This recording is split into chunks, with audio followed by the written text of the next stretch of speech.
Hey, it's Enrico Pallazzo. Utah, give me 2. Pallazzo.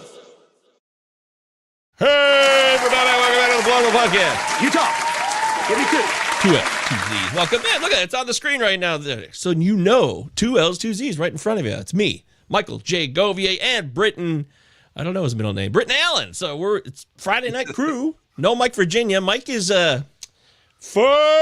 he's golfing. He has an annual golf trip that he's on right now. I hope the weather's better in wherever he is, Britton, than here, because we got canceled tonight. We had a rain out here. We had his O's in town against my Bozo Tigers.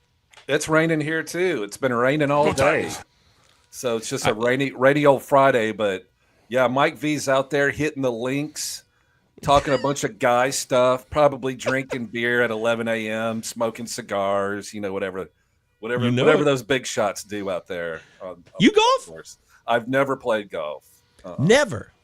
Wow. Okay. Mm-hmm. I played golf for the first time when I was 12 years old. Somebody took me out there, and I thought it'd be cool, but not cool. I quit the game about 13 years ago, and I've never looked back. I've saved a lot of money and saved a lot of weekends and free time.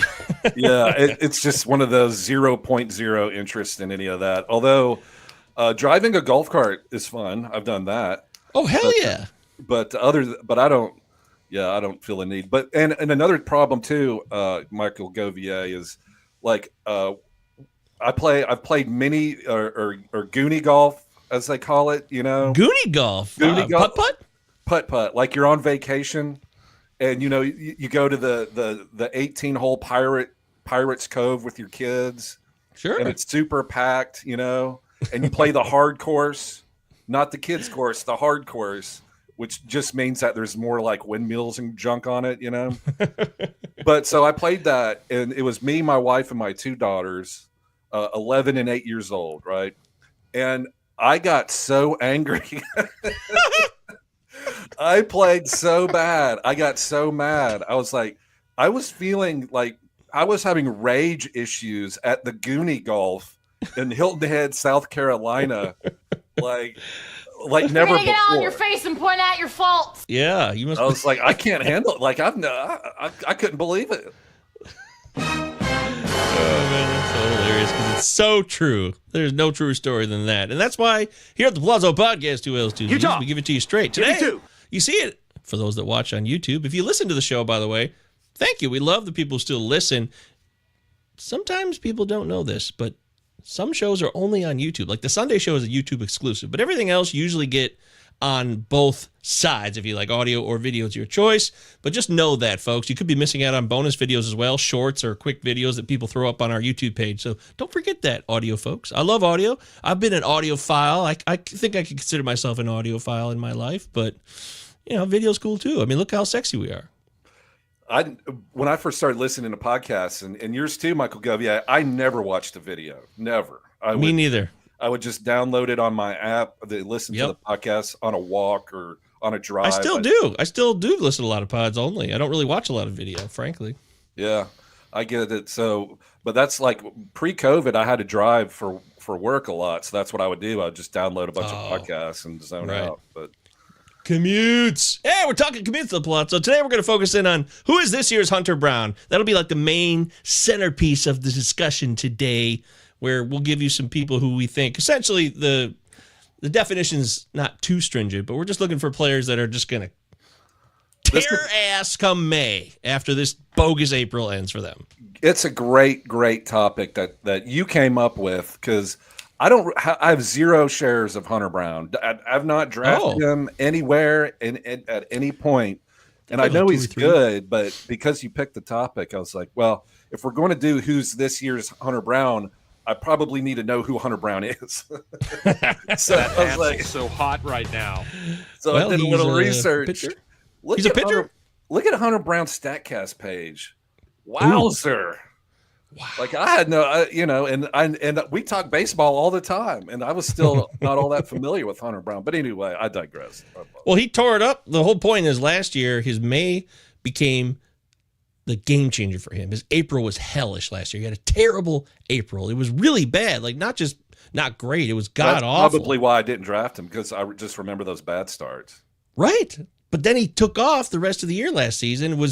Like his ERA for the rest of the season compared to the first month was so much lower. He finished the year under 4 with an ERA, but in April, he had an ERA that was like 6 and a ton of walks, and all that changed once May came around. It's just weird. So we're looking at some guys we'll share with you guys later there. I mean, look at it. Yeah, that's all. You said it. That stuff is red as hell. It's blood red. It's me hot and bothered, man. Woo! So unbothered. Wow, that's what's up, B Henny in the house? You guys can jump in the live chat just like B. Hey, what up, B Henny? What up? Good to see you, my friend. Also, everybody, make sure you follow Mike Virginia. Is not here like we said, but at _Mike VA. He'll be back next week, and he'll be settling in just like we will. Star Platinum's here. Hey, what up, Star? He got crushed by KC in April. Yeah, Hunter Brown last year probably did get crushed by KC last year. Uncle Ted says Ben Kasparius is this year's Hunter Brown. I don't know who that is at all. Do you? Yeah, he's a long reliever. He's really good. Like he opened against the Cubs, went 2 innings, 4 Ks, no earned run, and so he's real talented. He made some starts last year. So I was kind of hoping he would. Not hoping for injuries, but I was hoping that if there was an injury, he would kind of step in, kind of like a Javier Assad situation, just start making starts. But they keep him in the long relief. But he looks good. He's got great stuff. He's on the Phillies? No, he's Dodgers. Ben Dodgers. Oh, okay. Yeah. See, It's gonna be May. It's going to be May, and I need to know who Mr. Kasparius is for sure. So we'll talk about him. Of course, the live chat's open. You guys have any questions? We serve at your pleasure. We love baseball here. Baseball, I think baseball is as healthy as it's ever been, Britain. I was thinking about this. I think baseball is in a really good spot right now. I know we're actually literally going up against the NFL draft right now at this moment, which sucks for us because the NFL draft is very popular.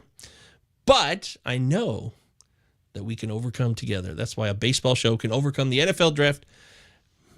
Britain's frozen. Is this me? Am I talking to myself now, or is Britain frozen? Oh, there you go. Hey. I hear you. Yeah, we're both kind of freezing in and out. I think the NFL has gotten wind that we're up against them, so they're trying to, it's a podcast. Yeah, ratings are cut. Yeah, like the NFL gives a shit about anything or anyone. They print money like a pharmaceutical company, man. They like, what do we do with all these billions of dollars? I don't know. You want to keep it or give it? I don't know. We need more. Yeah. We need more. We need to take over Christmas. We need to take over Brazil. Yes, it's funny. People think like, oh, that's enough money. No, for some people or entities, it'll never be enough. Yeah. But that giant size hole inside of you, NFL, you can't fill it. All the money you try to make, you still can't fill that hole. Yeah, you can. Hell yeah, you can. Those are a lot of happy. Did you see the draft? Anytime they do a live look-in, when the team's about to make their choice, it's 35 middle-aged white guys in really nice suits, and they're all broing out, giving each other hugs, and we're like the Goodell hug. Rich. No matter what we do, we're going to be rich. Oh man, it's so cool. That changes those people's have their lives changed forever. People get drafted. That's cool as hell, man. But the Goodell, I can't get over the Goodell bro hug. It's just so phony. I know we know it's phony, but it still bothers me when these people have once in a lifetime opportunity to get drafted, and they got to go up there and hug Goodell. And I know he's the commissioner. They're excited about it. Yeah, they love it. Shit, they're first-round draft picks. Yeah. Yeah. No, their life's changed. This is what they've been working for their whole life. So. I'm too old, I think. I just know too much about... if I'm 21, I'm not thinking about Roger Goodell. But now that I'm 44, I guess I think too much about Roger Goodell. I always wonder... Sorry, everybody. Roger Goodell acts like their best friend or something. I'm like... Yeah. That chip's I always wonder if he pops wood, because he's rubbing up... He's a dirty old man rubbing up on these young guys. Wow, dude. That's hilarious. Now I'm going to say that and think that for the rest of my life, and I'm locking that in. All right, let's hit up the business time here, get things rolling on Friday. Like I said, if you don't know, now you know. That was Notorious B.I.G. said that, right? And now, if you were unaware, Sunday, we're live at 1 p.m. Eastern Time doing the fabulous Waiver Wire live chat show. This week it'll be me and Britton, I believe, right? Britton, you on for Sunday? Yeah, absolutely. Yeah. Mike Virginia will still be golfing. I bet he's a good golfer. He looks like he's a pretty decent athlete, actually. Yeah. Right? You can tell. I've never met him in real life. I still haven't, to this day, ever met Mike Virginia in real life, even though I feel like I've known him for 3 years, but he looks stout. So make sure you check us out on Sunday. We'll be helping you with your fab and prepping for the week, 2-star pitching, blah, blah, blah, all that stuff. Sunday, 1 p.m. Eastern time. We got the Pallazzo Podcast Invitational. I wanted to shout out. We got 2 people in the mix right now who are tearing it up, and it's a tight battle early on. I'm so glad that everybody signed up. We had 75 people playing this year's Pallazzo Podcast Invitational. And right now, last week we had Andrew Poplin at the top of the charts. This week, it's getting hot, hot, hot. Here's the latest standings. Andrew's got competition as Alex has shown up and just taken over the lead by a half point. Exciting times. The Pallazzo Podcast Invitational. Utah. 2 Z's, of course. Give me 2. Look at Russ, top 10. Yeah, look at that. Our main man. My guy, Russell Withers, friend of the show, the gift maker, the Pallazzo gift maker, as he is known in memoriam. So that's cool. Good job, everybody. Keep fighting the good fight. I think Britain, for me, my Pallazzo Podcast team, I have 2 catchers that are on the IL. Oh. And I have a 3rd catcher that's in the minor league. So I don't have a catcher because it's drafting old, so I'm screwed. Yeah, you need Agustin Ramirez. That's your guy. Oh, boy, don't you tease me. Don't you tease me. You know, I wish I'd... red hot. Shit. I wish I had him in that drafting hold, but I don't. Anyways, check out what we're doing on YouTube. Check us out on all the audio feeds. 5-star review. Help the show grow. Subscribe. Share with your friends. Eddie asked us on Monday night in the live chat. Eddie's like, how can I help you guys make the show grow? It's real simple. Just share it with your friends. Don't hide it from your league mates. I know people like to keep shows to themselves, but spread the word. Spread the love. And we'd be very grateful. Okay? That's it. Oh, and the Patreon's there. It starts at $3. Go check that out. You can also be on the Patreon for free. It doesn't cost anything if you just want to follow for free and check out a big Sunday post. I do as much as I can with every league I'm in, and that's in different formats as well. Head-to-head, roto, points leagues. I share my fabs, my drops, my IL moves. A lot of stuff there that I think can give you a lot of insight for your own decisions each week. I think it's pretty valuable. I'm no Vlad Sedler with the Fab Guide Master, but my version of doing what I do with my leagues is specific and should give you guys some much-needed help, okay? Yay! I've already started my Fab waterfalls and NFBC leagues. I've got Ryan Gusto. Oh, for the Gusto? Eric, I'm nutso for Gutso. No, yeah, Gusto, that's it. Eric Wagaman, John Birdie. Did you know John Birdie is the 3rd baseman for the Cubs? You made this very clear last week's show. You were pushing John Birdie, saying, let's go for it. Yeah. He had a triple earlier today. And Shelby Miller. And then, of course, the player we dogged last week for what he did, his 7 earned runs. Porter Hodge. 1 week. If he got rage dropped last week because the wind was blowing out in Wrigley that afternoon, you got to pick him up because old man Presley is having stuff. He's got a bad knee, right? It's not good when they got to drain your knee. It's not good when and you were already drain anything. Presley. Yeah, if they have to drain a body part, you're not going to last 162 games. Sometimes you got to drain the main vein, but that's after you break the seal. Once you break the seal, after you start drinking, you're going to have to do that maybe 4 or 5 times. That's just the way it goes. But that's accepted. We understand that. But anything else, not so great to drain anything. I agree. All right, well, let's get into leading off so we talk more about these folks and more in our first catch of the day. Leading off.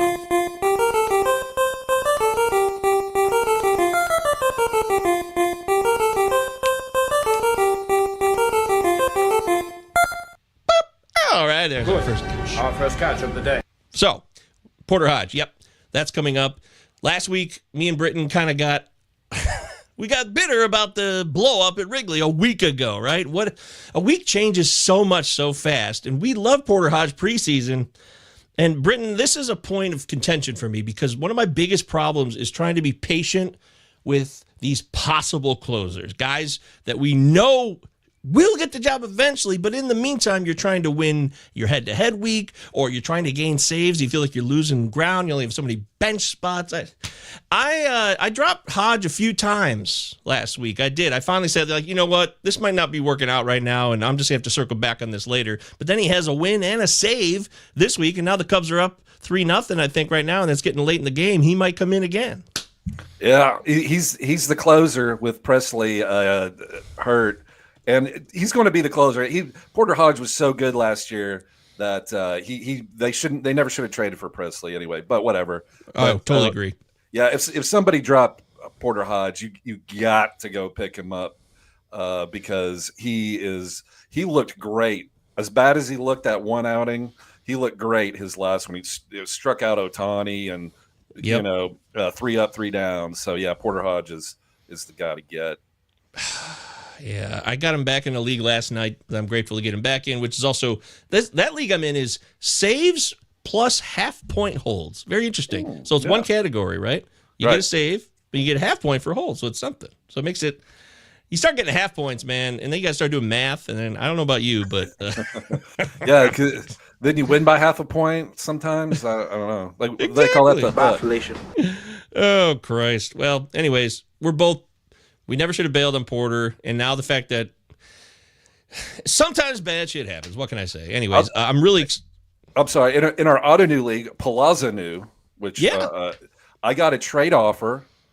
Because I have Porter Hodge in that league, and somebody offered me. I can pull it up here in a minute. It was enticing because it was right after Porter Hodge blew up. So a very smart owner sent me, hoping I was tilting, sent me a trade offer. Yep. It was 2 players for Porter Hodge, and I denied it or rejected it or whatever because I was like, I'm just going to hang on. Oh, you didn't? I did not do it. And of course he's in my starting. Great job. Lineup now, so good man. So you held firm. I'm proud of you. But I thought it was smart of that owner to do that. I didn't fall for idea. it. Yeah, but we were talking about that last week with our early trade targets, right? Like, go ahead, try to get some of these people to. Someone was trying to get you to get suckered, and you didn't get suckered, Britton. You are not a sucker. Not that. Yes, but not in that particular transaction. And then there's in the live chatter brought this up too, so I have to give credit to that. I think that was Joe. Joe was wanting to know about Agustin Ramirez, who is my guy. I'm a huge fan of Agustin Ramirez, who got called up on Monday. He's a sucker, man. No, we're not suckers, Wesley. That's the You've point. been talking up him for weeks. Yeah, I was waiting for him to finally get the call. I've been teased, and people want to know. I'm going Ramirez. Frank wants to know. Hey, Frank's here. What's up, Frank? Higher fat Frank? bid. Nick Kurtz or Agustin Ramirez? Now, I don't think this is a ridiculous question at all, Britton. I think this is because Nick Kurtz, look, he's got all this hype. We know that. We've been hearing about it since opening day this year. Yep. But it doesn't mean that Nick Kurtz is going to be the MVP of MLB this year either, right? So, I think it's going to be one of those deals where it's going to largely disappoint just because there's been so much pressure put on Nick Kurtz.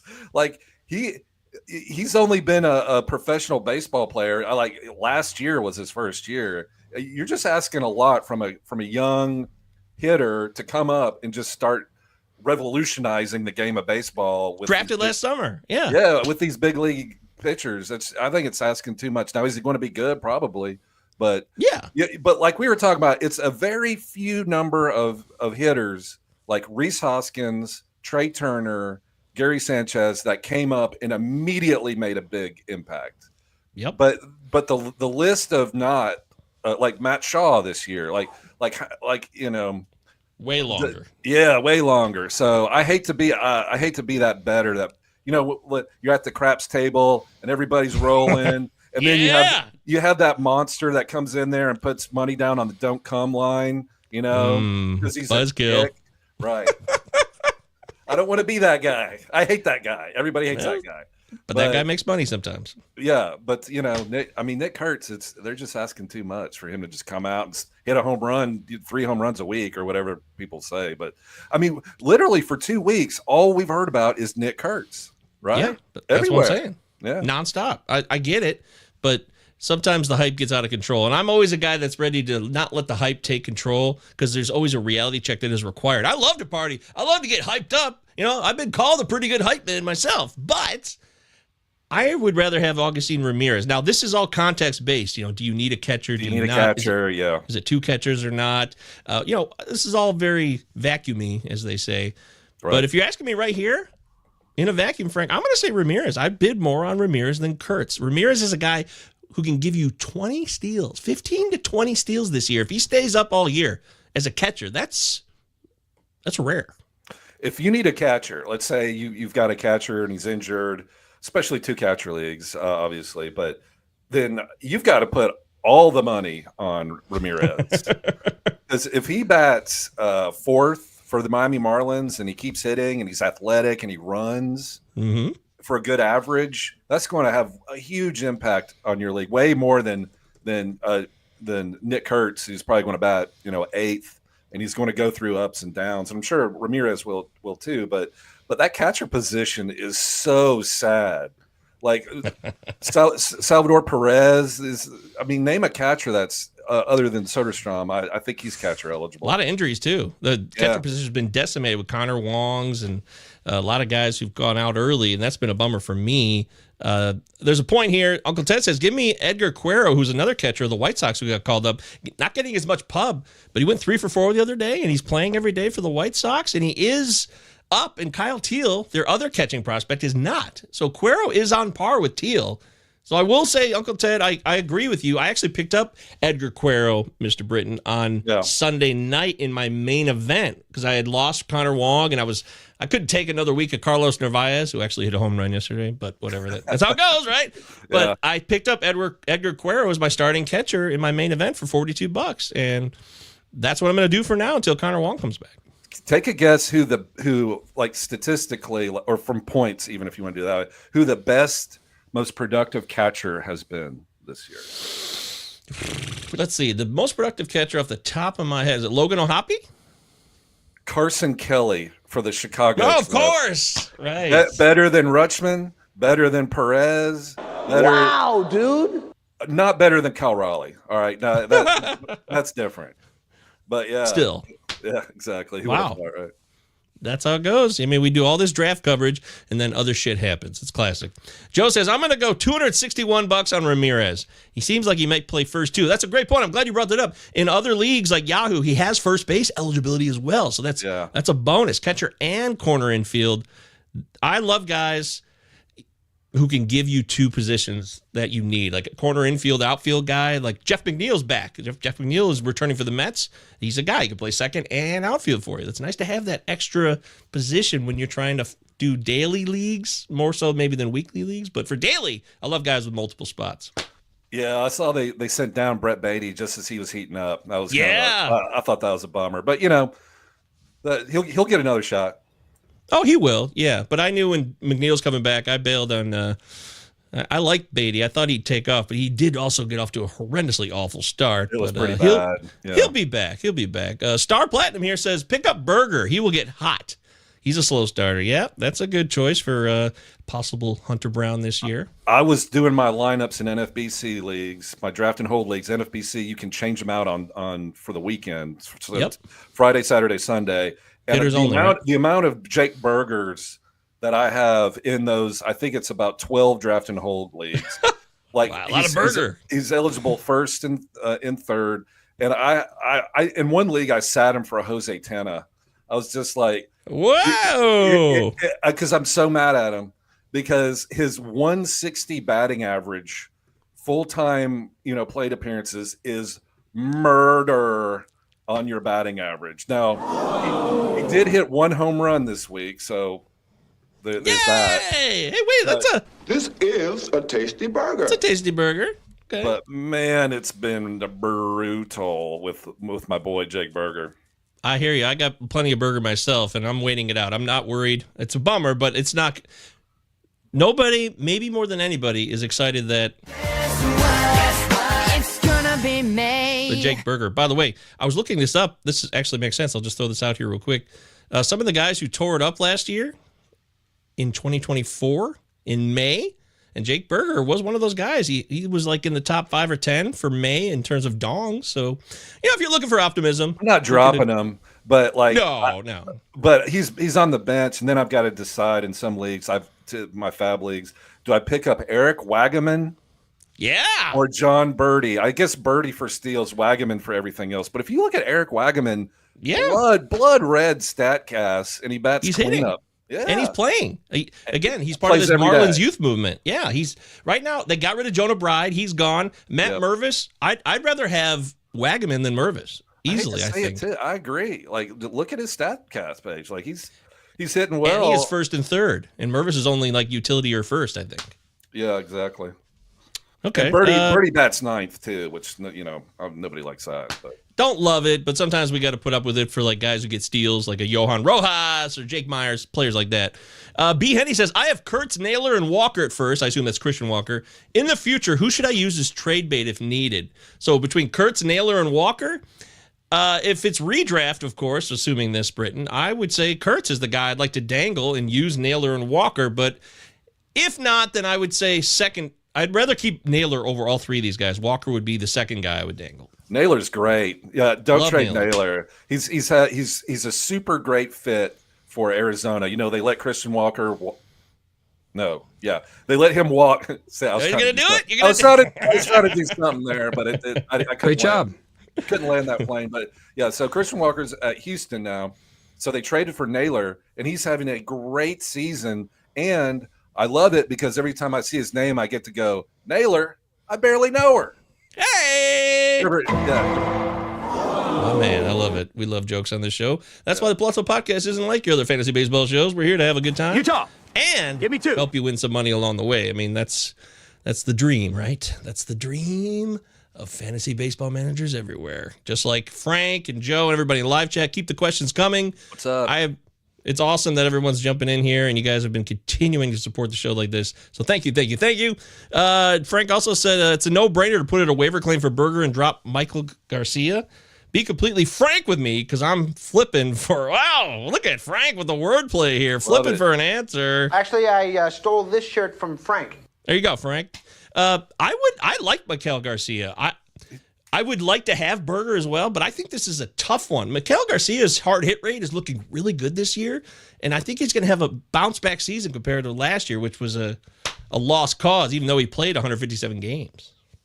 Yeah, I think Berger will turn it around because he can't be this bad all year. It just can't happen. So I like a spec out on. It's kind of reminds me when a few years ago when Torkelson was doing poorly. He got rage dropped after a couple months and then went out to hit 27 home runs. 30 homer season? Yeah, one of those situations. And one thing to keep an eye on, the Texas Rangers are going to the San Francisco Giants, where Bruce Bochy, the current Texas Ranger manager, managed the Giants all those years with Baumgartner and all those World Series wins. Bruce Bochy is hugely loved in San Francisco. The president, or whatever they call it, director of baseball operations, is Buster Posey, and Buster Posey and Bruce Bochy, huge lifelong friends.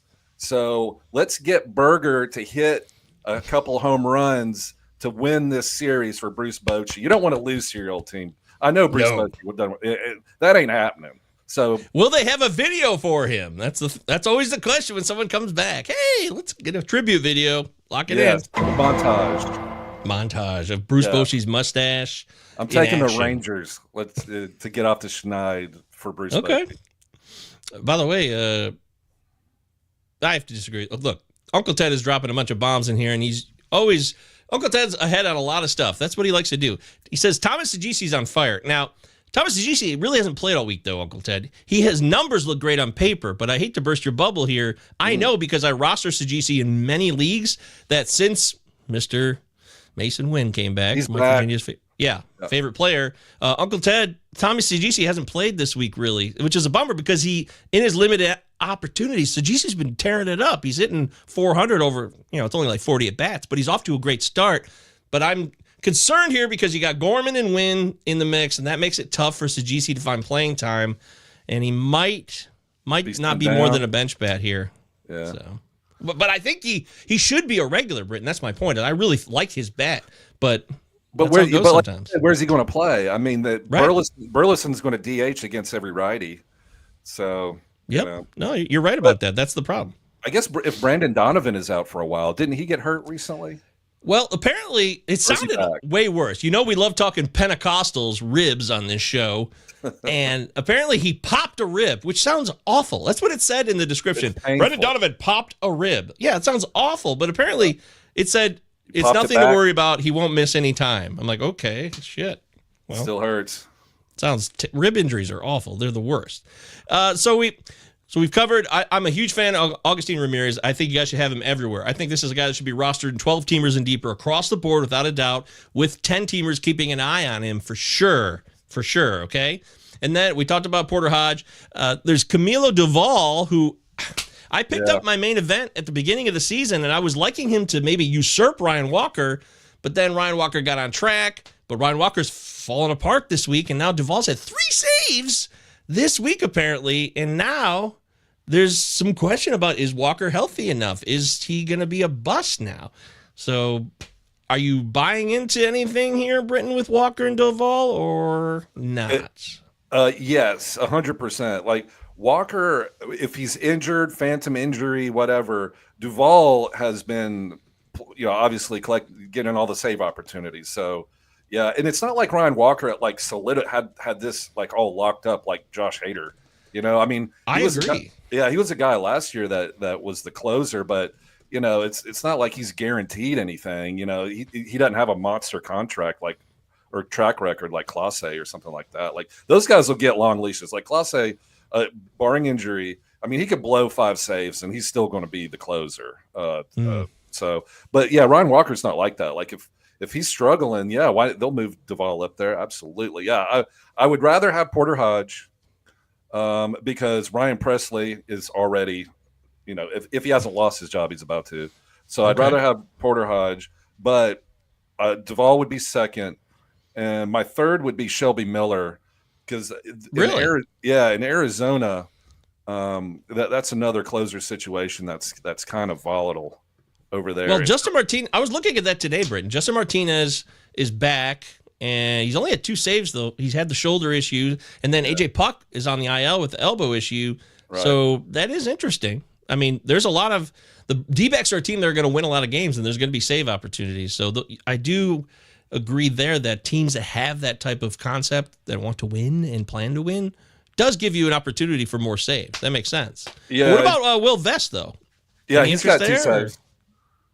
Yeah, absolutely. I mean, the Tigers, it's all up for grabs, and they're going to win games. Yeah, that's the thing, though. It is the Tigers have a lot of guys, and sometimes Vest gets saves. Then Tommy Conley, that's a guy you talked about a couple weeks ago. He's got 4 saves, I think, on the year. So the Tigers situation I'd rather avoid just because it seems like it's too spotty, but there will be saves because they're a good team. They're first in the AL Central right now, I believe. Oh, their pitching's awesome. I love Reese Olson. Awesome. Yeah, so good. So yeah, it's going to be Vest and is it Canale? I know I'm probably you would know.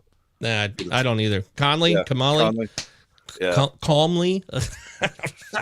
I don't Tommy know. K. Because I'm super lazy. Tommy Gunn. Just call him Tommy Gunn. There you go. Tommy Gunn. Love it. Love that. That's remember Home Alone, the guy with the Tommy Gun? You filthy animal. You filthy animal. 1, Eddie. 2. I'm going to count to 10, you lily livered. You low life. Yeah. He says something stupid like that. Eddie's here. Darn it, I keep thinking it's 8 o'clock on Fridays. It's literally written on the YouTube page. I just updated so everybody can see our schedule. It's very clear. If you look at our YouTube banner, Monday nights at 8, Fridays at 7, and Sundays at 1. Just lock this in your brain. We're being pretty consistent to our schedule. So we all make mistakes, Eddie. It's okay, buddy. He wants to know, though, can we help him out, Britton, with Chandler Simpson or Cam Smith? Rest of season, nothing on the free agent wire in my deep. He's in an 18-team league, so that's pretty deep. Cam Smith, to me, seems like it's more certain that he'll be on the roster and be playing all year. Chandler Simpson could be tenuous if Josh Lowe comes back, Johnny DeLuca gets in the mix. So I would rather have Cam Smith on the surface. I'm going Chandler Simpson. It's because Mangum, not Mangum, I believe was injured. So that I think now Chandler Simpson. Yes, that's true. Yeah. A groin issue. Yeah, so he's already on the IL, and they brought up a guy named Coco, which I love that name. Coco Montez. Coco Montez. Coco Crisp. Love Coco Crisp. Great player. But so it looks like Chandler Simpson is going to have full time. Not that Cam Smith doesn't, but I think Chandler Simpson can make a real impact with steals. He's already got 2, and he's been up less than a week. I don't know. There's no doubt about that. And he's batting leadoff tonight. He is. He's batting leadoff. And I love that park down there in beautiful. Is it Tampa Bay, Florida? Yeah, I believe it is Tampa, actually. The Yankees store in Steinbrenner Field. They're in San Diego tonight, but yeah, I love that park too because that park's that's the legend of Tanner Houck. That's where that took place. That terrible 11 earned run outing happened at Steinbrenner Field. I'm just a big fan of the Rays, man. I love the Rays this year. They were so bad last year, or not so bad, but were really underperformed. I was expecting a big return to form this year, and I think we're seeing that across the board. Brandon Lau, Jonathan Aranda, Junior Caminero, Cameron Misner, Cameron with a K, Tommy K. That's right. There you go. Look at that full circle. I'm down Shane with Baz. all that. Shane Baz has been on fire. Oh, yeah, Shane Baz is looking like a breakout this year. So Wizard of Boz, baby. The Wizard of Boz. Eddie says, I think Cam Smith is a safer option, but Britton's point is well taken. Leadoff guy could steal in a full season 80 bases. And Chandler Simpson is not a young kid. He's 24. He's not a baby. Yeah, he's not 21 and starry-eyed. Like he's coming in, he's ready to play. So yeah, I like Chandler Simpson a lot. Obviously, we keep talking about him, or I do. At night, I kiss Sarah. Yeah, at night, I kiss my wife and I go, "Good night, Chandler." No, it's perfectly normal. When I have sex with my wife, I say, "You call her Chandler." I love you, Chandler. Mwah! Chef's kiss. Like, who's Chandler? Like, don't worry about it. And then the whole time I'm thinking to myself, God, it's gonna be a new day. Okay, so we covered that. Luke Keeschel, man. Luke Keeschel came up and he stole 5 bases in a heartbeat. He did something like nobody's done since like 1902 or some shit. I didn't even read the details, but it did happen. Bottom line is he's available. And you can add him in many leagues still, and he's playing every day, and he's hitting in the upper part of the lineup, Britton. Luke Keeschel looks like a guy who I said on Monday, or whenever I did that video last week, between Caleb Durbin and Keeschel, who both got called up on the same day, I thought Durbin was the safer play shorter term, but I liked Keeschel longer term as a prospect, but Keeschel's playing well now. And he's got an opportunity, too, with Willie Castro hurt, Matt Wallner hurt. The Twins are a mess. Yeah, that's why they called him up, kind of give that team a spark. Because I think, didn't they win their division last year? And now they're dead last. I mean, that's the thing.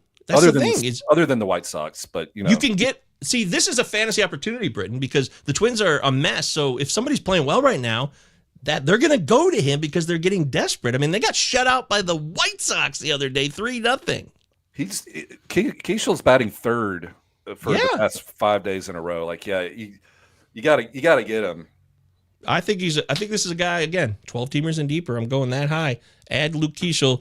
I know in some leagues he's still utility, but that'll clear up shortly. He'll get second base and maybe some outfield eligibility too. Hey, and speaking of the Twins, they got 5 righties coming up, projected starters. So if you're into Trevor Larnach, hey, Law Dog, go around here, Law Dog. That's right, Law Dog, go around. I don't take no lip from no bartender neither.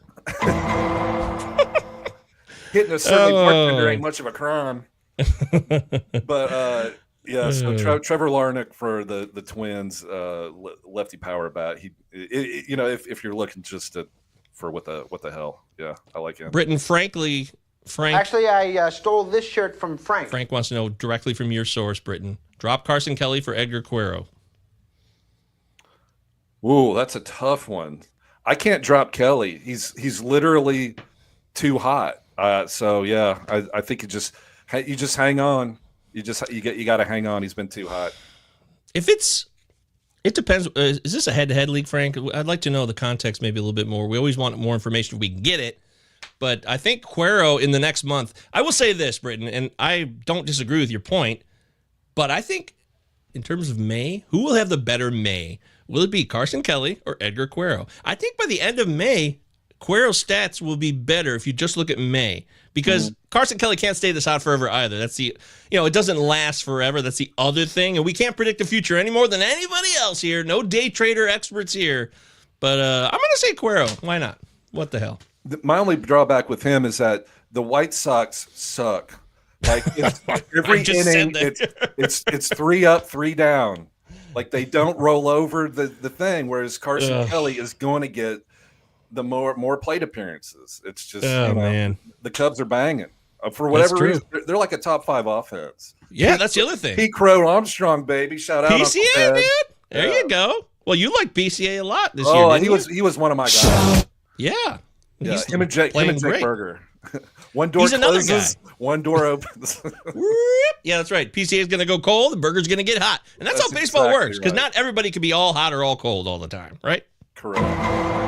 So there you go. That's our 2 cents on that, Frank. Thanks for being here. Love seeing you in his house, as they say. Joe. What's up, Joe? This is a different Joe. Joe G. Uncle. Bad 2-base error in center field last night hurt Luke Jackson. So they're talking about the Texas closer situation with Luke Jackson and Wyatt Langford missed a fly out by like 10 yards. Like he's doing this and the ball falls 10 yards that way. And Jacob deGrom looked around going like, what's happening right now? You know, it was really, I haven't seen anything like it.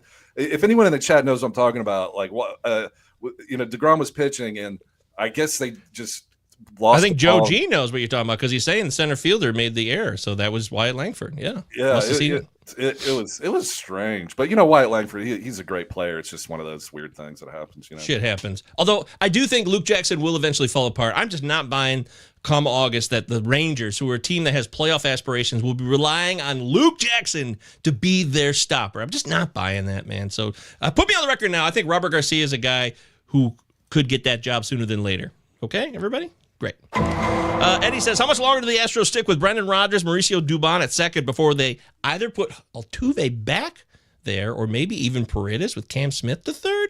I have my eyes on Zach DeCenzo. Yeah, Mauricio Dubon is that classic example to me, Britton, of that player.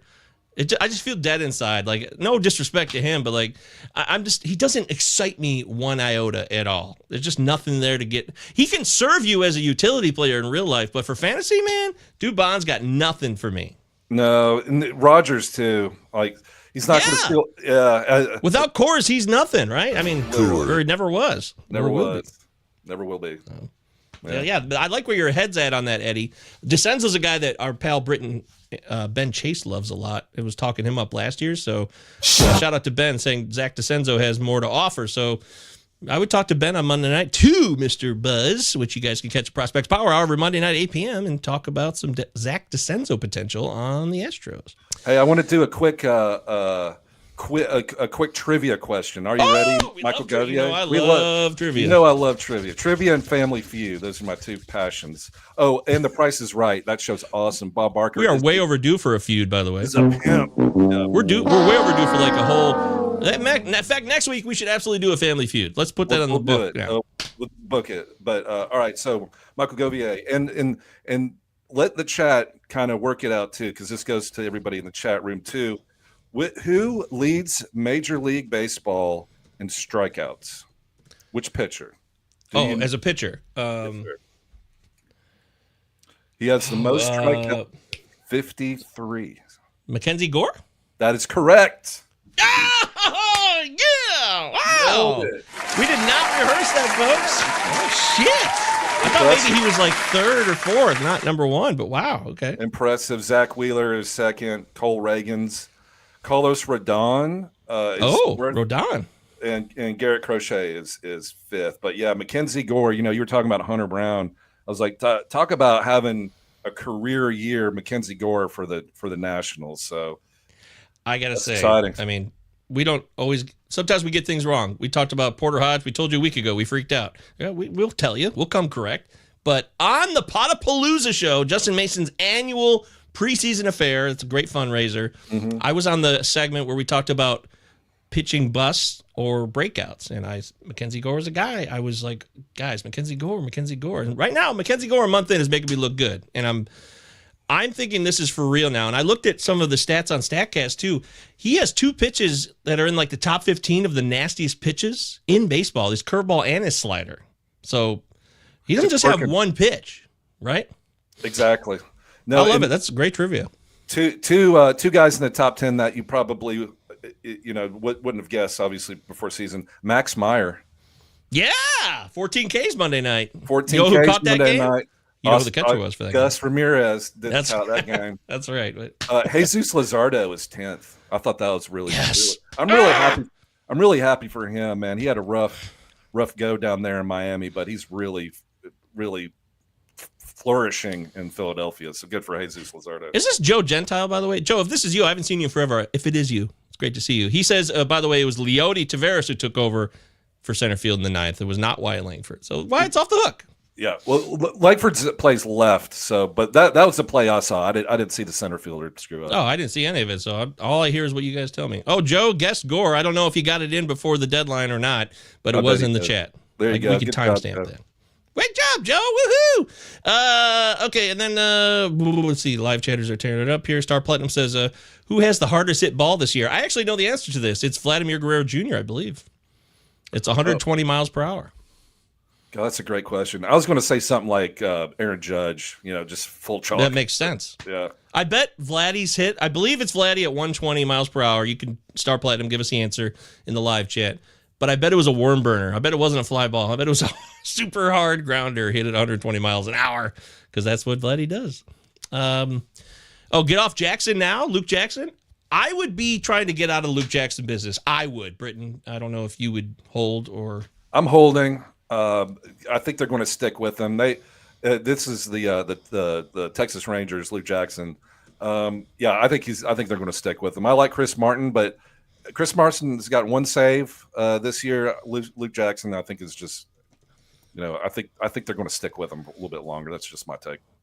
Yeah, I know there's a lot of preseason. There was Chris Martin talk. I understand that, but I still think I like Robert Garcia long term. But the question is, will Bochy trust them? They did trade for Garcia in the offseason.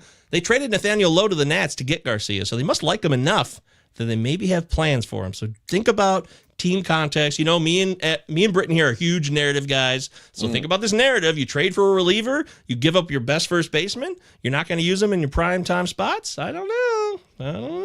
Bochy talked about Luke Jackson like before the season. Like he did. He's not going to fall out of love that quick. He's not. Not an old school manager like that. They just don't. Bochy screwed me before on closer stuff. Like a couple years ago, or last year, was it Aroldis Chapman and all that shit, and he was saying one thing and then another thing happened. So you can't really trust what these people say in the end, right? No.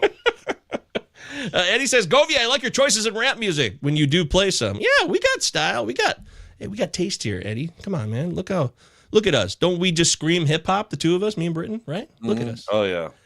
Hip hop, a hip. I think of Public Enemy when I think of Carlos Rodon. Can't trust it. Oh yeah, there you go. I'll give you one. Can't trust it. Nice job, Eddie. Good call. Garcia is a lefty, so Billy Wagner is a lefty. He's a Hall of Fame closer. So I don't know. I mean, it's possible. All right, so let's get to the focal point here. We're talking about some guys that we think could be this year's Hunter Brown. Do you want me to go first? Or you got one ready to go in the chamber? No, you go ahead. Okay, so now we said this could be pitchers or hitters, okay? Not just literal, a pitcher only. We're looking for guys who are having a rough April, who are going to be much better rest of the season. And to me, this is an easy one, I feel like. Maybe it's cheating, but I don't think it is. It's Dylan Cease. Dylan Cease is he's not been great the first month here, but he has a Sierra that is 3 runs lower than his 6 ERA, okay? It's only 25 innings. It's not a season, right? And I just know Dylan Cease is going to get this thing going. All the metrics about getting unlucky are showing you that Dylan Cease will be better rest of season. He's even walking less guys, right? So everything's lining up that Dylan Cease just had a rough first April that just did not go his way, and it'll be much better when we get into... It's gonna be May. That's it, Dylan Cease. I like that a lot. Yeah, Dylan Cease is just too talented. I was going to say Zach Gallen. Yes, that's a good choice. He's had one good start, and of course, it was against the Yankees where I sat him. That was during the torpedo bat discussion. Oh, right. You remember that craze? The great torpedo bat craze of 2025. Yeah, that came and went. But then I was looking up Zach Gallen on the StatCast page, and I'm like, whoa, that's gross. The walks are up a ton for him. That's interesting. He's at 4 walks per 9 with a career 2.8. So that's weird. But his Sierra is lower than his ERA if you buy into that. But okay. So who are you going with instead? Well, I was going to talk about Tyler McGill. Okay. Really? I really like Tyler McGill, not Trevor McGill. I mean, I'm sure Trevor McGill's fine. I'm talking about the Mets starting pitcher, Tyler McGill. And this isn't quite in the Hunter Brown thing because he's off to a super hot start. But I just don't I don't hear much about him. And maybe it's because people think that Mania and like with the other guys are going to come back and take his spot. But if you and I can pull it up if you want me to, but if you look at Tyler, it's Tyllor for some reason. Yeah, it couldn't be Tyler. It's got to be special. No. It's got to be unique. He's an individual. Damn it. He's an individual. He's 29 years old. He's having an awesome start to the season. And if you look at his Fangraphs page, he's so intense. Look at his picture. Hey, Michael Govia, this is my impression of Tyler. Are you ready? Yeah, let me get this on screen. There we go. Like, hey, dude, this is going to, it's like, I'm not a batter. I'm just taking your picture. Chill. Nasty. That's right. Nasty Tyler. He's 6'7", 230 pounds of hate. He hates batters. He hates hits. He hates balls. All he does is so he's he's been awesome. He struck out 10 batters 4 days ago. His last turn against Philadelphia, struck out 10 batters, 5 scoreless innings. Man, he's just been rolling well, and the Mets obviously are a good team context. So when I saw Hunter Brown, I was thinking, well, that's a really good pitcher that I just don't think about. You know, I didn't draft him anywhere, and that's blind why. Spots. Yeah, blind spot. That's a great point. So that's why I thought Tyler McGill, like if he's out, if you're in a 10, 12 team league and he's out on the waiver wire, go grab that dude. I mean, he's coming out gangbusters. Do you have him up? Do you know what his ERA is this year? We just, I think it said 109. 5 games started, 109 is his ERA. I don't have a single share of him anywhere, and you're right. His game log looks pretty damn good.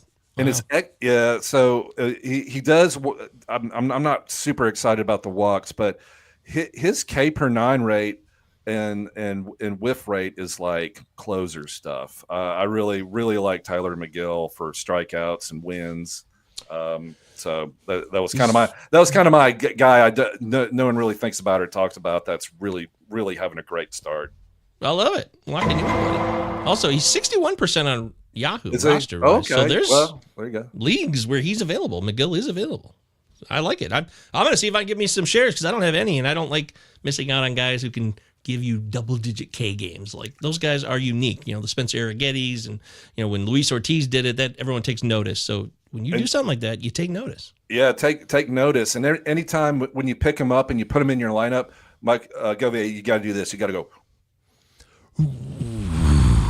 Ooh, and not to be confused with my grandfather, by the way, who's not doing that face. That's much more of a jaw on my grandfather. Look at that. Wesley. This is John Wesley Govier checking into work.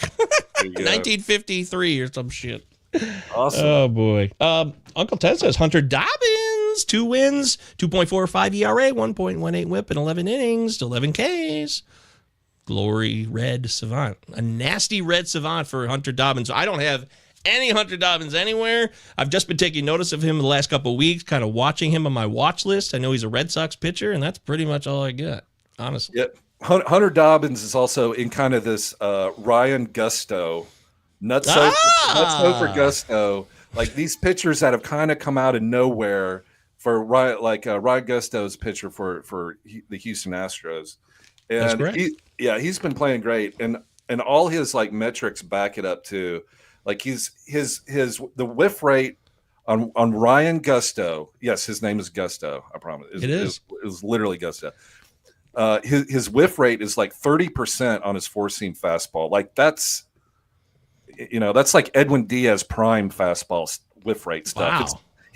He's getting batters out with his four-seam fastball at a 30% clip. I mean, he just looks great, and all the underlying metrics back it up. So, like Uncle Ted is talking about Hunter Dobbins. That's 100% great call. Ryan, I almost said busto. No, it's not a busto. It's a gusto. No bust. No busto. We know there will be busts. We know that, but there will be bust. There will be but blood. This is not one of them. Ryan Gusto, look at that. He's off to a decent start here, getting an opportunity. And by the way, I don't know why this ad keeps ruining this, but Forrest Whitley's in the mix. Would you rather have Forrest Whitley? It never ends. The Forrest Whitley talk it'll be 2034. Yeah, we'll be doing this in 2034, and we'll be talking about Forrest Whitley just got called up. I'm telling you. Forrest Whitley. There you go. Forrest. Well, that's good. So Gusto, I like it. These are some good ones. Eddie says, Gusto has looked good this season. I forgot about him. Get nice Gusto call, for Britton. a buck. Yeah, get Gusto for a buck, and he plays the Tigers next at home against the Tigers. Well, I love our pitching. At the Tigers hitting is different. Go Tigers. Pitching, and plus, isn't Kerry Carpenter hurt? I guess he's okay. He has a hammy issue, but he's been playing through it as far as last I checked. I'll have to update that. He's their hitter, and if he's hurt, you got to give Gusto some love. I don't know why. I know we platoon a lot. He's not playing tonight. Well, they got postponed tonight, but he hadn't played against San Diego in 2 of the 3 games. He did lead off 1 game, Carpenter did, but I know platoons are part of existence, but Carpenter's a legit everyday bat. I think, I'd like to get guys like that a chance. Yeah, he's been hitting against lefties too. Like, I don't get it. It's a 30 home run bat full season. Why are you platooning a guy that hits lefties? It's just we get too up our own ass with sabermetrics, and everybody already knows that. We've been somebody in the front office went to MIT, and exactly. Look at this diploma. What does that say? Does that say Central Michigan? No. It doesn't say DeVry. No. It's Harvard. And how this art is? I'm a genius. This art from Target? It's incredible. Do you have art from Target? You don't? No. Well, then you listen to me, Kerry Carpenter. You shut your mouth. I know lefty on lefty action more than you do because I went to a school. There it is. I'm thinking of sending a text message to a girl I dated 32 years ago. Wow, Eddie. As I stepped out of my house today, she was walking her mom's dogs. Mom lives around the corner, and she looked great. Wow. Eddie, I say, go for it, man. Life is too short. You only get one shot. It's fate. Go for it. Yeah, don't mess with fate. I mean, there's a reason. There's a reason why this happened, and it's not chance. It's not luck. No. Fate, baby. That's right. Just like Eminem said, man, lose yourself in the music. The moment you own it, you better never let it go. You only get one shot. Carpe diem, as we always say. Eat the beignets. Eat more beignets. Right. Beignets. Also known as fried dough. Delicious. Fried dough, elephant ears. It's delicious. It doesn't matter. It's still good. Man, Forrest Whitley and Alex Reyes. Oh, my God. I was in love with Alex Reyes, St. Louis Cardinals reliever who threw gas but could never stay healthy. They were at the top of my list for a few years. Eddie, I know what you speak of, my friend. I remember Reyes, like Jordan Hicks. There was one moment where Reyes actually played in a season, and it was so awesome, but it was so brief. True shooting star. I remember. Frank says, looking for some starting pitching validation in my 15-teamer. I got Woo, Gray, Sonny, Jack Flaherty, Carlos Rodon, Waka for a combined $52. Nice job. No aces, but overall rate for this staff. I love it. I'm a big Woo girl. I love Jack Flaherty. Nashville Woo girls. Carlos Rodon is top 5 in strikeouts, and he's we just learned that. He looks like he's on a good year. Carlos Rodon, you either get a good year or a bad year. You don't get any. It's hard to tell. Yeah, it's hard to tell with him because it could all go to hell maybe next week, but it does seem like maybe it's a better Rodon year. I don't have any Michael Wacha. How's he doing? Do you know Kansas City? I have 0 shares either. I've not, but for a 15-teamer, Woo, Gray, Flaherty, Rodon, Waka, that's solid, man. That's a rock solid staff. I think maybe you could do better than Waka. I've never been a huge fan. I know that he gets results, and playing in Kansas City is a good place to pitch for Waka. That team can't hit though. Like they've gone over 4 runs like once this year, and it was terrible. 7 runs. Yeah, so they're just flat. There's a lot of guys. We got some guys, Soderstrom. We've talked about Soderstrom so much. He's torn it up. There's some guys that are tearing it up, but there's also guys that are like Bo Bichette still hasn't hit a dong this year. Yeah. There's guys who are still stolen a base. I think Bo stole 2, actually. I think. Did he? Okay. Yeah, I think he broke the schneid on that part. There you go. Yeah, and I only know that because I obsess over him because he's a keeper I have in my home league that I'm still waiting for him to like get max trade value back to where he was 3 years ago so I can finally trade him. Yeah, I bought into him too late because I was listening to a podcast, Jeff Erickson, and who's the guy from Canada that he does the podcast with? Really, really, really good fantasy baseball player. But he's Canadian on RotoWire. Yeah, he does a podcast. Not the Sunday guy. I can't remember his name. James Anderson? No,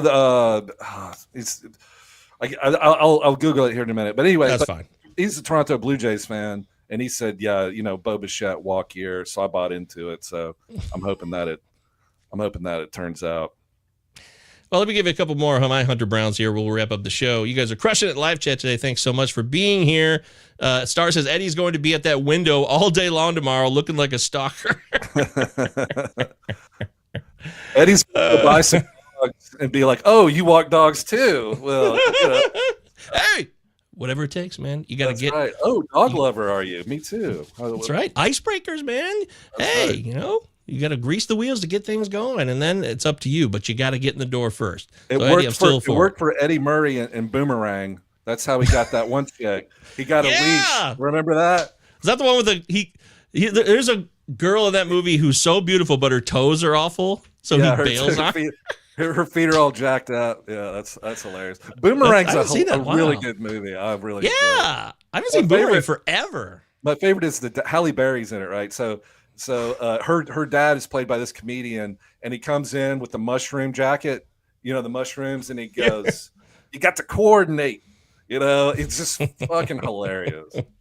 That's awesome. I haven't seen Boomerang probably in 30 years easy. I'm gonna put that on the list for Cinema 9 maybe. Cinema 9, baby, yeah. Oh, Fred Zinke? That's it. Fred Zinke. Thank you. Go to the rescue. Go to the rescue. Oh, that was funny, Star Platinum. Eddie agreed that it was hilarious. Eddie also says, Halle Berry, Eddie Murphy, that's why I wear socks in bed. Hello.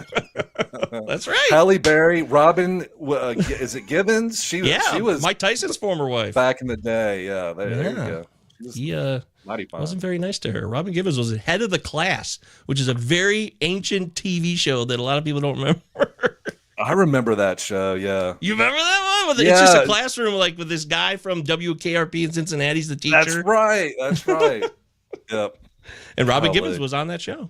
All right, let me give you my Hunter Brown so we can leave. All right, so I gave you Dylan Cease. Now, I really like, we've already covered this, Alec Bohm. We both agree Bohm will be better, so that's too obvious, that's too easy, but we're just reasserting we both like Alec Bohm the rest of the season. I'm going to give you, I like Nolan Jones. I think Nolan Jones is crushing the shit out of the baseball. I looked at the hard hit rates. He's like right there with Ben Rice in terms of hard hit rate this season, which would surprise some of you, surprise me. And he's in the mix. It's just a question of getting it going, getting Nolan Jones on a roll. Cleveland's hitting him. They're starting him in the 2-hole in the last series a few times. So if you got a guy who could crush the baseball, who's had a 2020 season, yes, it was with the Rockies. I understand that. Cool. But I think Nolan Jones is going to have a much better rest of season going forward. It's just going to be a bogus April. We're going to look back and be like, yeah, that was a rough April for Jones, but look what he did now. Yeah, you've been pretty consistent with your Nolan Jones love, and Mike V with his Brenton Doyle. This is truly a Colorado Rockies because I had Mike Tolia, who I've got to drop in every league because he's been so bad. Hey, we got a home series this weekend. Don't drop him yet. He's got the Reds at home. Let's see what happens. I'm not going to drop Mike Tolia. He's Coors. Okay, fine. I'm just going to fantasize about it.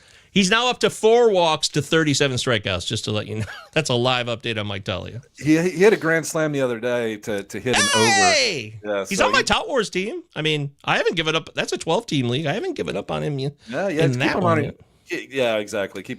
We'll keep him on the bench until I'm not saying he's going to be Hunter Brown this year. I'm just saying I'm not done with Talia, but that's a different story. So. Yeah, hopefully the Rockies will heat up. But one player I wanted to mention real quick because since we're talking about the Rangers, Corey Seager, hamstring, soft tissue on injury, on the IL shortstop. So I really like Josh H. Smith for the Rangers. Bats leadoff. He's batting leadoff tonight to be their full-time shortstop. They do platoon him So if it's if it's daily league, cool. But if it's not, that's something you got to do a little bit of homework on. But Josh Smith is a sneaky good hitter. They really like him. He's third base and shortstop eligible. Yeah. So his WRC plus 176. His batting average this year is a cool 3.33. That's 3 threes, Michael Govier, which we all know adds up to 9, which doesn't mean anything. Anyway, so 3 is the magic number. We know that too, don't we? 3 is the magic number, baby. So he's got 3 of those. He's got magic times 3, 2 home runs. He does steal bases too. He's got speed. He's batting leadoff. So Josh H. Smith for the Texas Rangers. I love leadoff hitters. I love anybody that bats 1, 2, 3, and so Josh Smith is going to be. That was the premise of your show, your original show. That was a great idea. I mean, we should bring that back. That should be a segment on this show now, by the way. Like, you should be bringing that back. I would love to. I would love to do it. Should we do that? Maybe this is like an off-air topic, but should we do more like structured settlements? Because you and I have been talking for an hour. Zero structure. I love structure. I mean, I do a show sheet and I try to do segments, and sometimes we just have fun, and that's cool too. But anytime, if you did a segment, maybe every other week even, talking about players who are in the mix or are about to be in the top 3, 3 is the magic number was a great idea, and I don't think it should go away. Yeah, but I think everybody in the live chat would agree with me there, wouldn't they? But sometimes I feel like it can be too structured. Like, okay, True. Now we have to do this segment, and it's a fine line. Now we have to do 2 start pitchers this segment, and it's everybody. A fine line, yeah. You got to find that balance. I like doing. I think shows I listen to. There's things I look forward to because they do it all the time. What's your favorite one other than this one? Obviously, you mean in fantasy baseball? Yeah. Like, is there like I like the Jeff Erickson show. I love Jeff. Yeah. In this league, I love that show. The Welsh popped in our live chat a couple weeks ago. We were talking about how much we love ITL. I'm in the ITL army. Always will be. Bubba and the Bloom. I love all those shows. See, I got to be honest. I have to tell you the truth now. You don't listen to it. I don't listen to shows anymore because I don't want it to influence or accidentally take someone's take or their information, which is. All I did before I got in the game was listen to fantasy baseball pods, but now that I'm in it, I don't listen as much, and that's no disrespect, because there's a lot of great shows. I even like the people who get shit on, like Zach Waxman, Draft Champions. It's not always all funny, but I still like that show. There's a lot of shows I love. I just haven't included them because I didn't want them to Sleeper in the Bus. I love that show. Sleeper in the Bus is classic. Yeah. I don't know. Maybe I need to get back in the barrels. routine. I mean, there's a lot of good podcasts. Exactly. That's why when we go to First Pitch and do our live show, which everybody should book your tickets now, be there live in person this year. We're grateful to get a slot. We get a slot with all those shows. We're very fortunate. Yeah, it's a lot. It's a lot of fun too, doing the live show. It's great. We'll see Sam's the best. Yeah, we'll see what we have up our sleeve this year. But hey, man, 2 years in a row in both shows where I'm a little biased, but they were pretty big hits out there. Objective observers have told us it's a great show and maybe the best show you'll see in person at First Pitch Arizona. Just saying, okay? Not just that's what somebody told me. I don't know. Somebody said, people are saying China. Joe Pisapia is hilarious. Yeah, I love Joey P. The Fantasy Pros, Joe Pisapia and the Welsh. Those guys are great. I love all these people. I listen to a lot of podcasts. Good.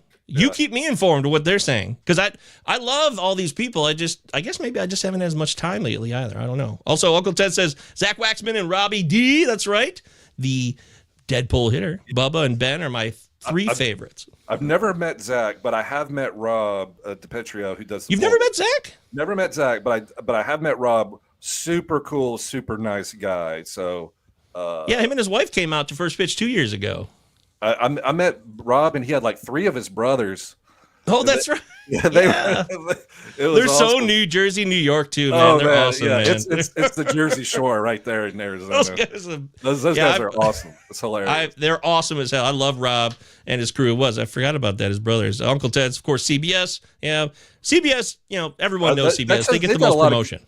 They got a lot of good information. They do. Frank is a great player. I've never played in a league against Scott White. But I've played in Tout Wars head-to-head with Frank Stample, who won outright. He won 2 in a row. Yeah, he was awesome. So I can attest that Frank is a great player and not just an analyst. But I've never met Scott White, but I'd like to. So, all right. I wanted to mention also Miguel Vargas. Right now, nobody cares. Everyone's like, who cares about Miguel Vargas? But I'm telling you now, his hard hit rate is up 13% from what it was last season. And he's going to play every day on a team that stinks because there's nobody else. And he has a prospect pedigree. He hit a home run the other day. Nobody's caring about Miguel Vargas right now, but he's going to have at-bats. And his walk-to-strikeout ratio is not as bad as you'd think if you take a look under the hood. I think rest of season, Miguel Vargas with that third base outfield eligibility, there's something there, and that's a deeper cut, but a guy that I'm going to say you probably won't regret adding now. Word. That's why I know Britton disagrees. Vargas stinks. Okay, cool. Vargas stinks. There it is.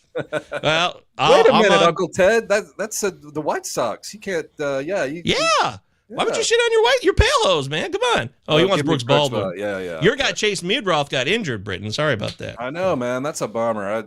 I really like Chase, obviously, but you know what? He broke his thumb. Sliding into a trying to steal a base. Bummer. Yeah, that's why you got to wear that. Oven mitt thing. That oven mitt thing. That flappy oven mitt, the glove you used to wear. I always wanted finger gloves, not the mittens when I was a kid, but that's what those are, the mittens. By the way, Michigan's the mitten. You know that? And then there's Jonathan India. I think there's more on the bone there, and he'll have a better rest of the season. When that weather heats up in Kansas City and it gets hot at Kauffman Stadium, he's got an 18% pop-up rate right now, folks. That is not Jonathan India. 18%. That's almost 10% above his career norm. Okay, so he's obviously struggling. He's pressing. That's a classic. Whenever somebody has too many pop-ups, it's a telltale sign that they're pressing. He's in a new team, a new situation, and that whole Britton just said 10 minutes ago, the Royals can't hit for squat right now, but they will start hitting. And I think Jonathan India is another guy you want to be in business with. Also, Tanner Bybee. I want all the Tanner Bybee shares. I would trade for him right now. Give me Tanner Bybee. Hey, before we sign off real quick, talking about the Royals, Cole Reagan's left his last start with a groin injury. Now, some saying it's not that serious, whatever. If he does go on the IL, and I think they should, just to make sure it's 100% he gets healthy before they put him back out there. Keep your eye on Noah Cameron, who is on the 40-man for the Kansas City Royals. He's actually making a start today in AAA. I think it's the Omaha Storm Chasers. Noah Cameron is one of their top prospects, and like his velo has not significantly, but like 1 or 2 ticks up. I really like Noah Cameron to be called up if Cole Reagans goes on the IL. So so just keep your eye on that. That's only for deeper leagues, obviously. But hey, in our Pallazzo new. You may want to check. You may want to check the auction list because I may put up Noah Cameron on there. I'm a big Noah Cameron believer. I got Augustine Ramirez in our Pallazzo Neo. He was up on the auction. I think I only spent $4, but hopefully that was a great ad. I had Soderstrom and I've got like Tyler Stevenson. Like I just didn't, and Ben Rice. So I just it's a 2-catcher league for those that don't know. So you need 2 catchers to start. So. Yeah, so I just didn't have room, unfortunately. But yeah, I thought that was a great pickup for $4. So now you got him for the rest. You got him for the rest of your life if you want to. That's right. That's why Auto Neo's awesome, man. 40-man roster for all eternity. Whoever I want. Right. That's exactly. I love Auto Neo. It's still underrated. People say things are overrated or underrated. I still believe it's underrated. I love my Auto New league. I have 2 of them. I love them both. I'm so glad we do it. Thanks to Russell Withers, who's kept that thing going and made it happen. He's the commish. Shout out to the Russell Withers gift master. Star saying here, a little closing thought. Sometimes you're not thinking about someone when you listen to a show, and it reminds you, such as Bertie tonight. I wasn't thinking about him. See, Britton, you did a service here for Star. And he got a triple tonight, too. John Bertie, I think Matt Shaw will be back up, but John Bertie's going to play every day for the Cubs at third base. It's kind of sneaky if you're looking for a corner infield. Like Josh Bell, I don't. And I think he's starting to play. I can't take it anymore. I might drop. I mean, it's a 12-team league, all right, so it's not super deep or anything. But I might drop Josh Bell and pick up John Bertie. That's where I'm at. Josh Bell. That's where I'm at with Josh Bell right now. I can't take it anymore. Sick of him. Like he's just there. I'm like, why did I draft him? I don't like him. Like, what? Why am I in business with Josh Bell? What am I doing? Oh my God, what am I doing? Josh Bell. I feel you on that all the way, by the way. I don't know why that is, but yeah, Josh Bell's ew. Real quick, too, Colin Ray for the Chicago Cubs has been awesome this year. 5-inning pitch today, 7 Ks, no earned runs. He also got the win. Colin Ray has been pitching really, really good. And Justin Steele, see you next year. He's not coming back. So Colin Ray may be a sneaky pick if you're in a 15-team league. I wondered why when they added him in the offseason, I'm like, why did the Cubs add him? They have all these guys. They got Ben Brown. They got Javier Assad. They got all these young pitchers that Cade Horton, right? But I'm looking like the doofus. You're right. Colin Ray's looking good. Eddie says, Govier, when I tell you guys that Pallazzo is the best podcast, it's because all 5 of you have great personalities. And Sam's the 6th. He's just not on as much. But Sam's a part of our show, especially the live shows. And shows are not only informative, but entertaining. That's what separates you. Well, Eddie. Thank you. Very, very kind. Appreciate you. Thank you. You want 2? Utah. There you go. Give me 2. You got it, brother. Eddie, we love your passion. You've always been supporting the show and trying to promote us. So keep promoting us. Get the word out there. Go to other live chats and tell everybody to listen and subscribe to the Pallazzo Podcast YouTube, right? There's nothing wrong with that. It's a free country. At least it's for now it is, supposedly. So anyways, let's not go down roads like that. Let's all be happy. This podcast is free. I know that. Yeah, you're damn right about that. It's free. Oh, that's right. Eddie says Yukon Allen needs his own segment. I got my you set me up in Discord, so now I got all these I got Yukon Cornelius there. Yeah, so now I need to figure out what my shtick is going to be. I haven't figured that out. I thought it was I honestly thought about this. I thought about every day I was going to post you and Mike Virginia's standings in TGFBI. Like that would be like that would be really funny. But then I thought that's also super trolly too. So that's fun. No, we're your friends. When you're friends with somebody, it's not trolling. When you don't know them that well and you do that, then you're trolling. Yeah, that's the difference. That's you're my friend, so I'm cool. Let's do it. But I think I'm going to stick with the Cornelius theme and roll with it. But thank you. Kind of spot on. Yes, it's 100% spot on. I love it. Thanks everybody for being here. That'll do it for me and Britton. Don't forget to follow at Mike VA @Mike VA. Mike Virginia. He'll be back next week. We'll be back on Sunday at 1 p.m. Eastern time live. Me and Britton talking Fabs, 2-star pitchers, all that stuff you need, and then some after a weekend of baseball.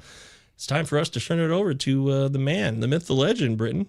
There you go. It's Captain Jack Aubrey, captain of His Majesty's ship, the Surprise. His best friend is Dr. Stephen Maturin, who's the ship's doctor, but what he really is a British spy. Actually, he's Spanish, but he works for the British Intelligence Service. Not even Jack knows that, and they're best friends. That's how secret That's how secret it is. Great job. Here he is. See ya. Right, lads. Now, I know there's not a faint heart among you. And I know you're as anxious as I am to get into close action. But we must bring him right up beside us before we spring this trap. That will test our nerve. And discipline will count just as much as courage. The Acheron is a tough nut to crack. More than twice our guns, more than twice our numbers. And they will sell their lives dearly. They mean to take us as a prize. And we are worth more to them undamaged. Their greed will be their downfall. England is under threat of invasion. And though we be on the far side of the world, this ship is our home. This ship is England. So it's every hand to his rope or gun, quick's the word and sharp's the action. After all, surprise is on our side.